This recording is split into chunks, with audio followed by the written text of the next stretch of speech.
1,00,000 మంది శివభక్తులతో కలిసి మహారుద్రాక్ష పూజలో పాల్గొనండి. వెంటనే కాల్ చేసి మీ పేరును నమోదు చేసుకోండి.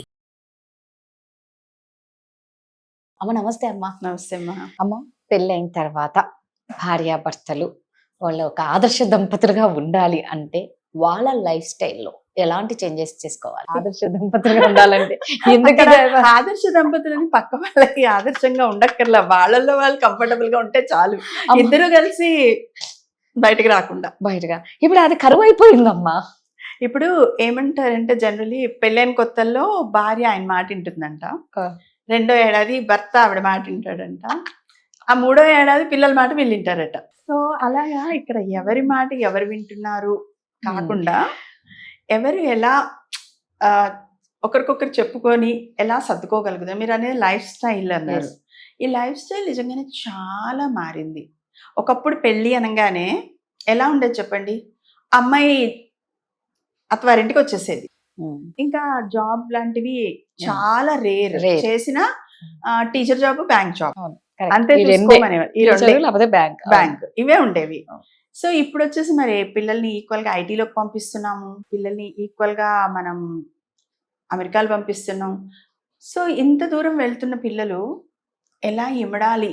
ఎందుకంటే చూడండి, ఒక రకంగా కొద్దిగా లేతగా ఉన్నప్పుడు అంటాం చెట్లు అంటుకడితే తొందరగా అంటుకుంటాయి. రెండు మహావృక్షాల్లాగా పెరిగిపోయిన తర్వాత వాళ్ళ వాళ్ళ థాట్స్ ఇండివిజువల్గా డెవలప్ అయిపోయిన తర్వాత అందుకోసం పెళ్ళికి ముందు మాట్లాడుకోవాలి. ఎందుకు? Life style changes.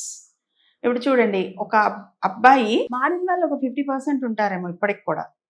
ఎందుకంటే మా కౌన్సిలింగ్ కేసెస్ వస్తుంటాయి కదా, అతను ఆఫీస్ నుంచి వస్తాడు, ఏం చేయడండి, నేనే వచ్చి అన్నీ చేయాలి.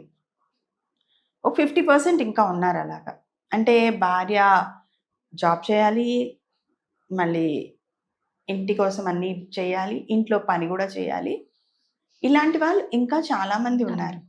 సో ఒకప్పుడు ఇంటి పట్టునే ఉండే వైఫ్ ఉన్నప్పుడు మగాడు మహారాజులా ఉంటే సరిపోయింది.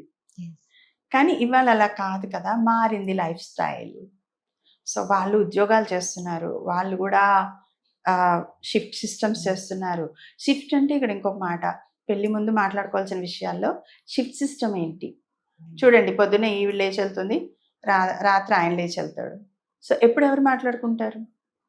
వాళ్ళ మధ్యలో ఒక అండర్స్టాండింగ్ కానీ ఒక ర్యాపో కానీ ఎప్పుడు డెవలప్ అవుతుంది?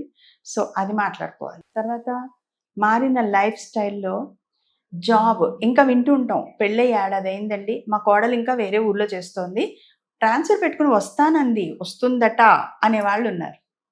లేకపోతే ఆ అబ్బాయి ఎక్కడో ఉన్నాడు, వీసా రాలేదు, ఈ అమ్మాయి ఇంకా వెళ్ళలేదు, ఇలా వింటున్నాం. సో నీ జాబ్ మోడ్ ఏంటి? జాబ్ చేసిన తర్వాత ఇద్దరు ఒక చోటు ఉంటారా, కలిసి ఉంటారా, కెరీర్ ఎవరిది ఎక్కువ ఉంది? ఇంకొక మాట, మీ క్వాలిఫికేషన్స్ పెళ్ళి ముందు మాట్లాడుకోండి. ఆ అమ్మాయి ఎంఎస్ చేసింది, ఈ అబ్బాయి ఓన్లీ ఇంజనీరింగ్ అక్కడ, లేకపోతే ఈ అమ్మాయి ఎంబీఏ చేసింది, అబ్బాయి ఓన్లీ ఇంజనీరింగ్. సో నేను ఎక్కువ నువ్వు తక్కువ కాదు కదా పెళ్ళంటే. ఆఫీస్ అట్మాస్ఫియర్ నుంచి వచ్చిన తర్వాత మీరిద్దరు ఇక్కడ ఏంటి, వైఫ్ అండ్ హస్బెండ్, ఒకరినొకరు గౌరవించుకోవడం, ఒకరితో ఒకరు బాగుండడం, మన ఫ్యామిలీని ఎలా ముందుకు తీసుకెళ్తాం అనేది కదా మనకు కావాల్సింది. సో ఆ పెళ్ళికి ముందే ఇది కూడా మాట్లాడుకోండి. ప్రీ మ్యారిటల్ కౌన్సిలింగ్లో మీ జాబ్ ఏంటి, మీ జాబ్ క్వాలిఫికేషన్ ఏంటి, మోడ్ ఏంటి, ట్రాన్స్ఫర్ ఏంటి, ఏ షిఫ్ట్స్లో మీరు పనిచేస్తున్నారు, ఇవన్నీ మాట్లాడుకోవాల్సిన ఆవశ్యకత ఉంది. అలాగే మీ ఎకనామికల్ కండిషన్స్ కూడా ముందే మాట్లాడు. మీ జాబ్లో మీరు ఎంత సంపాదిస్తున్నారు? చాలా మంది అడుగుతారు, నేను 2-3 విన్నాను, అవును పెళ్లి ముందు నుంచి జాబ్ చేసావు కదా నువ్వు, ఆ డబ్బులు తోటే మీ నాన్న కట్నం ఇచ్చాడా అని అడిగిన వాళ్ళు ఉన్నారు అమ్మాయిల్ని. మరి ఈ అమ్మాయి చదువుకి వాళ్ళ పేరెంట్స్ ఖర్చు పెట్టారు కదా, అసలు అది గుర్తుకే రాదమ్మా. అది అసలు దాని గురించి ఆలోచించరు కూడా. అలాంటి వాళ్ళు ఉన్నారు. ఈ బంగారం అవి కొన్నది మీ నాన్న ఏం పెట్టాడు నీకు, ఇంతే కదా చేసింది, నేను కూడా నీ డబ్బులతోటే కదా నువ్వు కట్నం పెట్టుకొని వచ్చావు, ఇలా మాట్లాడే వాళ్ళు ఉన్నారు. పేరెంట్స్ వీళ్ళని వాళ్ళని, నేను అదే అనుకుంటాను, ఎర్లీ మార్నింగ్ లేచి అమ్మాయి అయినా అబ్బాయి అయినా అమ్మా నాన్న ఇద్దరు ఆ సందు చివరి దింపడమో, లేకపోతే ఏదో బస్సు ఎక్కించడమో, ఈ కోచింగ్కి ఆ కోచింగ్కి పంపడము, ఆ ఇంజనీరింగ్ సీట్ల కోసం కొట్టుకోవడము, ఇక్కడ వచ్చింది అక్కడ వచ్చింది అనుకోవడము, ఈ ర్యాంక్ వచ్చిందా రాలేదు ఇంకా బాగా చదువు అంటాం, వాళ్ళని ఆ ఇంటర్మీడియట్లో నారాయణ చైతన్యాలో వేయడం, వాళ్ళని కూడా అంతే స్ట్రెస్కి తీసుకెళ్ళడం, వాళ్ళు కూడా అదే ర్యాంకులు కొట్టాలనుకోవడం, అదే జాబ్స్ చేయాలనుకోవడం. ఇక్కడికి వచ్చేసరికి మళ్ళీ నువ్వు అమ్మాయివి, ఈ అమ్మాయి లైఫ్ స్టైల్ ఆల్రెడీ హై అయిపోయింది. ప్రతి అమ్మాయి ఏమనుకుంటుంది, ఇప్పుడు నేను పడ్డట్టు నువ్వు పడద్దు, 10 పైసలు కూడా ఎవరిని అడగద్దు, నీ సంపాదన నీకు ఉండాలి, నీ కాళ్ళ మీద నువ్వు నిలబడాలి, నువ్వు బాగా చదువుకోవాలి అని చెప్తున్నాం మనం. మరి చదువుకున్నప్పుడు ఆ వాల్యూ రావాలి కదా పక్క మనిషి నుంచి. ఒక కోడలుగా ఎంటర్ అయినప్పుడు, ఒక వైఫ్గా వచ్చినప్పుడు, అంత మరి అలా చేంజ్ అయిన లైఫ్ స్టైల్లో are we giving that importance to the girl? ఇది పెళ్లికి ముందు మాట్లాడుకోవాల్సిన విషయమేనా? చాలా ఇంపార్టెంట్.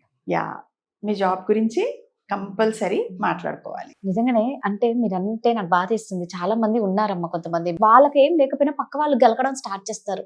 మీ నాన్న ఏం పెట్టలేదా, కొంతమంది మా చేత్తో మేమే పెళ్లి చేసుకున్నాము అని చెప్పుకుంటారు. ఓకే, సూపర్, అది దాన్ని అప్రిషియేట్ చేయాలి. వాళ్ళు అక్కడి వరకు చదివిచ్చి నిన్ను ఈ స్థాయికి తెచ్చాక ఆ బడ్డలు లేకుండా చేసావంటే నువ్వు గ్రేట్. థ్యాంక్ యూ అమ్మా.